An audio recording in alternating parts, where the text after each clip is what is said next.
writing journey in the 4th grade and has evolved into a poet, spoken word artist, creative writer, and storyteller. As an African descendant of slavery and other forms of cultural subjugation, the narratives of her ancestors are deeply woven into her perspective. Ayolanda is a versatile writer whose work spans poetry, fiction, and nonfiction genres, often exploring personal and cultural themes. Her fiction dwells into diverse characters and intricate plots within the Black experience, while her nonfiction offers insightful commentary on social issues informed by her community's history.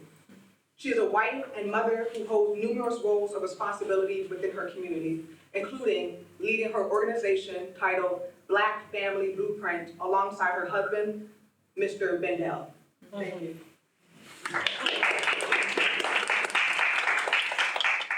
Peace, everybody. Can I step this back just a little bit? Thank you. You know, y'all, I'm a little awkward. It's been about 20 years, over 20 years actually, since I've actively been in poetic and spoken word spaces, and so I'm just asking you to embrace the awkwardness with me as we go through this.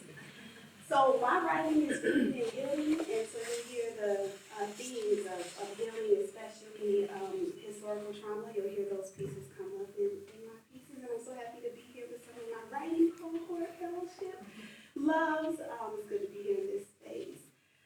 The first piece that I'm going to do, this requires a little bit of explanation. It's called Beef, and it's a duplex poem. If anyone is familiar with the writer and poet Jericho Brown, he founded a poetic form called a duplex, and it's a little too difficult to explain, but I encourage you, if you've never heard of it, it's really cool. If you geek out on writing, then check out the duplex poem. Okay.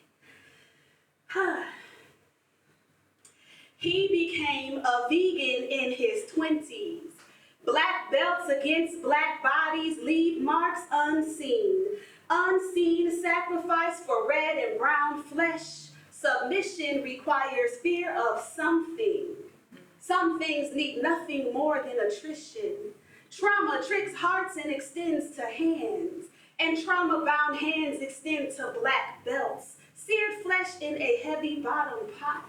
She was a bottom-heavy vessel, browning and blackening his flesh with raw hide. Raw hide was a gift from her generations, a sacrificed life for a sacrificed life, sacrificed taste to heal and protect vessels. So he became a vegan in his 20s.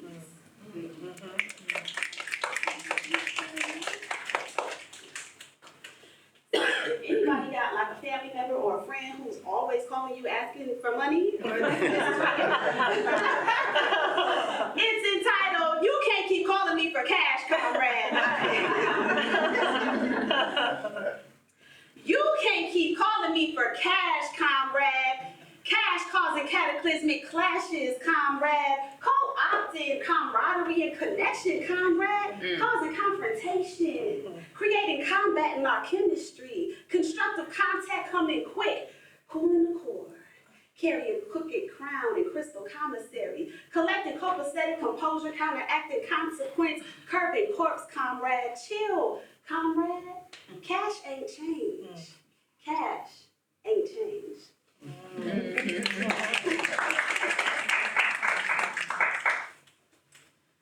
All right, these last two is going to tell you a little bit about who I am.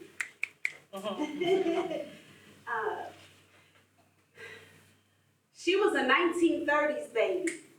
She was short, soft, thick, dark patch on her cheek from lupus. Her smile was golden. She wore glasses, soft voice, but mighty in her short stature. Gray afro, quiet strength, African by way of remembering. She named the children that came through her: Charles Jr., Becky, Jay, Dell, and Diane. Anybody know my family? She had a hand in naming the children that came through them: Charles III, Kira, Patsy, Shauna, Lydia, Michael, Rebecca, Douglas, and Chappelle. But me? She named me Ayolanda Camila. I yearned for what I thought was a so-called regular name. I used to want a name that read easy provoke the questions, where are you from? Are you from Africa? Like a name with one syllable, like Kay or May or Claire. Like a name I could find on a keychain or a magnet at the fair. Or a name with two syllables like Lisa, like Tina, like Anna, like Sarah. Like a slave name that rolled off the tongues of the oppressor without hesitation. Like a name that needed no mutilation to something shorter. Because it was just so unique and exotic and different. I wanted a name that masked just how black I am. And a name like Ayolanda got stuck in the Anglo-shaped mouths of my miseducators. Got stuck in their throats and their noses on the way out. And it manifested as something that sounded like Ayolanda. Non-rhythmic, staccato, colorless, bleached, chalky. And at the time I hated my name because they said it was too hard to pronounce. Because they said the spelling was wrong. Because they refused to respect the phonetic structure of names that carry with them a history of a whole people.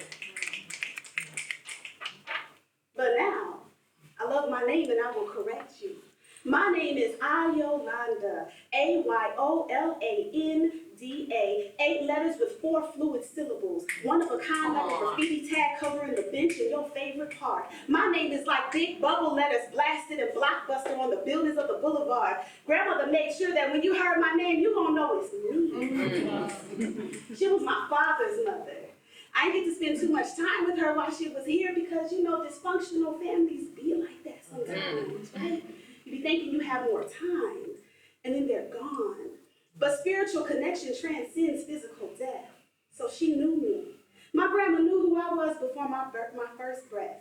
She danced with my spirit when I was in the womb. She connected me to a history and my people with my name. Me, the onlyest person in my family with an African name. African, Nigerian, Yoruba to be exact. Ayo means joy. Gave me an African name to align my path, to define my future, to order my steps. Ayolanda became an assignment of self and peoplehood discovery. Ayolanda led me to find a love of words, reading and writing, practicing pronunciation, enunciation, articulation, and rhyme. I learned that while I might be fluent in the language of our enslavers, I still think African. Learned that Black colloquial is perfect and proper. Learned that ain't nothing broken about my dialect. See, these big brown eyes come with a revolutionary liberation tinted lens. And I have no need to offend and no need to blend. I am not BIPOC, or people of color, or POC. But I am a lover. I'm a lover. And I let my spirit guide, protect, provide while I am on this land. Words that were once foreign to my grandmother's mouth drip from my lips and create street art on bland brick on demand. Latin letter clusters landing on paper transforming into words that were once foreign in my motherland. Rhymes fall off my tongue like water through your hand, accumulating like grains of sand. I weave narratives like the pieces of grandma's story quilt. Consonants and vowels create abstract Basquiat work of excellence from the spirit land. An intricate jazz solo on an Edmonia Lewis sculpture. I come from Ebonic-speaking beings who follow the patterns braided in their head to reach hidden landmarks. My grandmother now dances in the ancestral realm, but what she left me with is my name, a love for my people, a remembering of who I am and whose I am. My name broke the mold of Eurocentric Christianic complacency and colonized practices. My English language spoken is the scar of a generational wound, a tightly coiled skein of golden thread ungracefully unraveling from oppressive opportunities that ushered my language of origin to the tomb. My people planted and plucked and picked and pecked and pounded from the sun to the moon, so our ways of being, speaking, knowing, and healing lie in the harvest that we consume. And now we speak a vernacular that continues to bloom from the womb. Our sounds become a handwritten love letter to the world, sitting with sweet potato pie, resilience, butter beans, greens, fried chicken, chitlins, and cultural healing. Because the womb is where the light enters in. We're thriving and surviving our fraternal twins. And the difference is like choosing the green juice over the juice and chicken. The tones of our voices ride the global atmosphere, dancing on the beat of spiritual evolution. Black will always be black, will always transcend. Black art is black breath.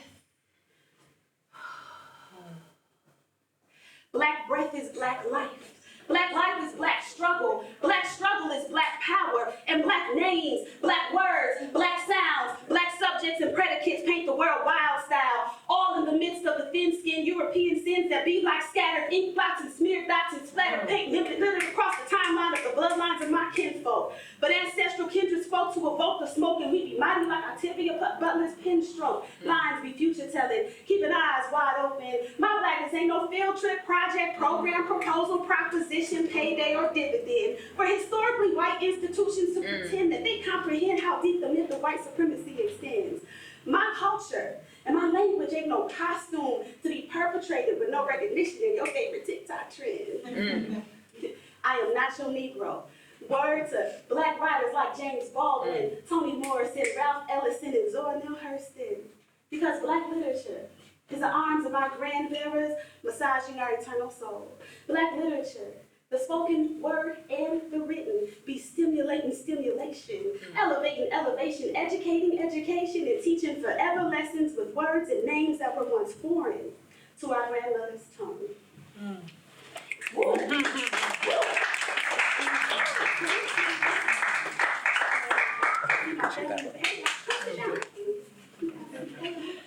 That's my husband, my son, my daughter. Y'all. All right. So this last piece is about who I am as a mother. I'm a mother wherever I go. I was a mother before I bore children from my womb, and I'm a mother everywhere I go. This is about that for me.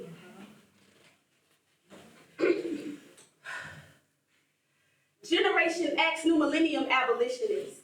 I'm a freedom-fighting woman with Harriet's premonitions. Queen Nanny Maroon missionary. I carry liberation with my ancestral emissaries. I got that anti-colonial Stono rebellion, that Turner energy. Ida B. Wells Winchester on the mantelpiece, defending life and protecting peace. I'll throw these hands for a lifetime with the courage to pull and release.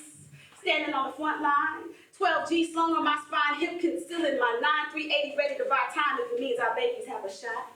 I said I will stand on the front line with 12 gauge slung on my spine, hip concealing my 9-380 on my ankle, ready to buy time if it means that our babies have a shot. If they have a chance at black existence without oppressive statistics rooted in white supremacy. My resistance is persistent. Spirit will go the distance, traveling through dimensions with a soul salve, carving space within you for a pressure release valve, because this is a time and a place where fear makes you feel alive, where joy makes you feel anxious, and anxiety makes you understand that the ups and downs of black life prevail like the pen in my command, like water through my hand, moving, evolving, shifting, defining, and cleansing. I house the womb of the insurrection. The formula for resurrection is in my complexion, ancestral connection, eternal reflection, and internal protection, my child. You are not limited to the block. You come from deep roots, bloodlines, and rich stock. I am an African woman, creating, creation, greens and cornbread fed. I thrive in sunshine and gray skies. Round nose, thick lips, and big thighs, intuitive eyes, gut detecting lies in the spirit that soothes our grandmother's cries. I am a descendant of American chattel enslavement. My womb gives birth to bravery. For the new generations of sisters and brothers, I am the radical black mother. My baby. When you are on your knees in distress and your inner me is your enemy, I'll be pouring 7 shots of hope into your chest to mitigate the cardiac arrest, restoring you with the milk from my breast to ease the pain. I cultivate roots and conjure radical reflections of rebellion for the expansion of the neurons in your brain. Strategic plans of action for liberation allows your spirit to be unchained. I will discipline you when recipes for centering blackness when being your authentic self becomes a challenge to maintain, because your excellence will always be too excellent for narrow boxes to contain. I am clutching the best of you, the best of the best, and I uphold your greatness just in case you forget who you are in the midst of life's tests. So I stay praying that God will bless to override the times when this world attempts to replace the air in your lungs with the fluids of toxic stress. Never forget that progress is a process and you are lying towards success, my child. We will jihad against marginalization, oppression, and every other systemic internal and external attempt at making you believe that you are less. My child, you will not be another nigga to acquiesce to whiteness for the sake of belonging or competition.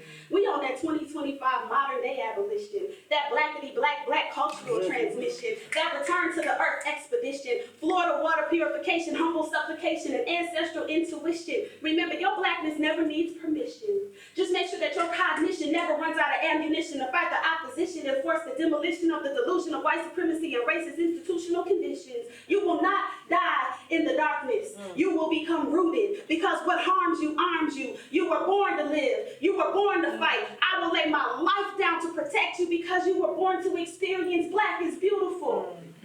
Black love, Black intimacy, Black joy, Black peace, Black power, Black wisdom, Black wealth, Black food, Black